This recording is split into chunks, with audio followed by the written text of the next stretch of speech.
அன்பு, உதவி, பாசம் இந்த 3 வார்த்தை இருந்தாலே நம்ம மனசு உருகுகிறது.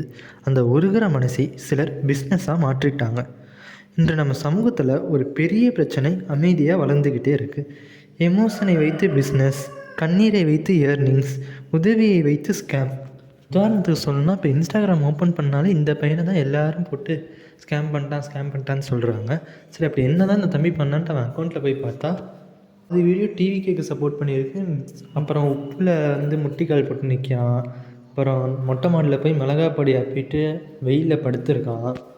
இவன் இதெல்லாம் பண்ணுறான்னு பார்த்தா மக்களோட எமோஷன்ஸை வச்சு ஃபாலோவர்ஸ் கவுண்ட்டை ஏற்றலாம்.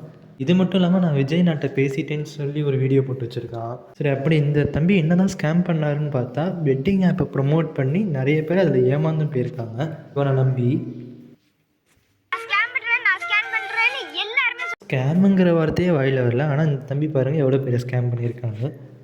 இந்த பெட்டிங் ஆப்பை மட்டும் தான் தம்பி ப்ரொமோட் பண்ணியிருக்கான்னு பார்த்தா இன்ஸ்டா இன்ஃப்ளூயன்சர்ஸ்கிட்ட இருந்தும் காசு வாங்கியிருக்காரு. எதுக்குன்னு பார்த்தீங்கன்னா அம்மாவுக்கு உடம்பு சரியில்லை, இல்லாட்டி யாருக்காச்சும் அண்ணனுக்கு இல்லை தம்பிக்கு இல்லாட்டி ஃப்ரெண்ட்ஸுக்கு ஏதாச்சும் உடம்பு சரியில்லைன்னு சொல்லி நிறைய பேர்கிட்ட 1000 3000 அந்த மாதிரி காசு வாங்கியிருக்காரு.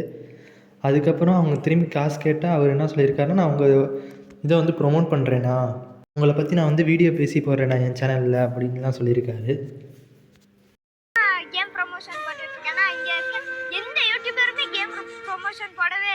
தம்பி பண்ணதே முதல்ல தப்பு. இதில் வேற நான் மட்டும்தாங்க கேம் ப்ரமோஷன் பண்ணுறேனா அப்படின்னு கேட்குறாரு. ஸ்கூல் போகிற வயசில் பார்த்திங்கன்னா இந்த மாதிரி விஷயங்கள் பார்த்திங்கன்னா அவர் ஃப்யூச்சரையும் பாதிக்கும் அண்ட் அவர் ஃப்ரெண்ட்ஸ் சர்க்கிளையும் பாதிக்கும். நம்ம மேலேயும் கொஞ்சம் தப்பு இருக்குது. இந்த மாதிரி அந்த தம்பி முதல்ல இந்த மாதிரி இந்த உப்பு மேலே முட்டி போடுறப்பயே இல்லாட்டி மொட்டை மிளகா பொடி தடவிட்டு படுக்கிறப்ப இல்லாட்டி டிவி கேட்க சப்போர்ட் பண்ணுறப்பே நம்ம எல்லாம் கமெண்ட் செக்ஷனில் திட்டி ஸ்கூல் போகிற வயசில் படிடா தம்பி இந்த மாதிரி பண்ணுறது தப்புன்னு சொல்லியிருந்தோன்னா அப்போயே அந்த தம்பி மாறியிருப்பான். இல்லாட்டி நல்ல கண்டென்ட் போட்டிருந்தாலுமே அவனை மக்கள் பாராட்டியிருப்பாங்க. ஸோ நடந்து போச்சு. இனிமேலாவது ஃப்யூச்சரில் வர வீடியோஸ்லேயாச்சும் தம்பி கொஞ்சம் யூஸ்ஃபுல்லான வீடியோஸ் போட்டால் தான் நல்லாயிருக்கும். இதுக்கு முன்னாடி படிப்பில் ஃபோக்கஸ் பண்ணால் இன்னமும் நல்லாயிருக்கும் அவனோட ஃப்யூச்சர். அந்த தம்பியோட இந்த தம்பிங்களுக்கு பார்த்திங்கன்னா வயசு கம்மி தான். ஆனால் இவங்க சொல்கிற சொல் பார்த்திங்கன்னா பெரியவங்களுக்கு நிகராக இருக்குது. அதை நீங்களே கேளுங்க.